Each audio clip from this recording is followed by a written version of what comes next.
Задачи, которые сегодня государство ставит перед прокуратурой, это прежде Дәүләт всего прокуратура алдына қойған бурычлар кешеләрнең иреген һәм хокукларын яклау, бердәмлек дәүләт төзү, җинаятьчелек белән нәтиҗәле көрәшүдән гыйбарәт. Буларны үтәр өчен прокуратура хезмәткәре чын һөнәрмән, белемле, тәртипле, намуслы белгеч булырга тиеш. Һәм быел да прокуратура хезмәткәрләре алларына куелган бурычларны җиренә җиткереп үтәр өчен тырышачак. Яңа елның беренче эш көнендә үк инде бирегә халык килә башлады.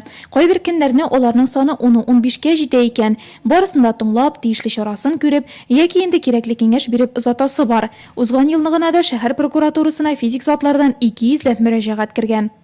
Прокуратура ул кеше үз бәләсе яки проблемасы белән килә ала торган бердән-бер дәүләт органы дисәк, бер дә ялгыш булмас. Хәзер моны тагы да уңайлы шартларда эшләп булачак, чөнки прокуратура хезмәткәрләре һөнәри бәйрәмнәрен евро-ремонт белән каршылый. Ремонт эшләре вакытлыча күренеш, кайбер кабинетларга зәвыклы төсмер керә башлаган инде. Кабул итү бүлмәсе дә килүчеләрнең күплеген исәпкә алып яңартылган. Биредә уңайлыклар юк дип беркемне дә кире бормыйлар. Шулай да Нурлатлыларны нинди сораулар борчый. Бирегә дөрестлек эзләп килүләре халыкның әлеге хокукый институтка ышанычы зур булуын күрсәтә.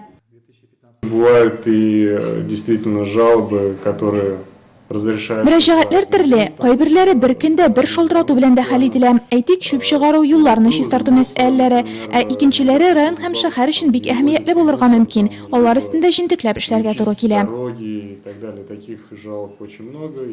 Һөнәри бәйрәм прокуратура хезмәткәрләре өчен ял көне түгел. Бүген алар кабат эштә. Борчылып килгән һәркем өчен бина ишекләре ачык.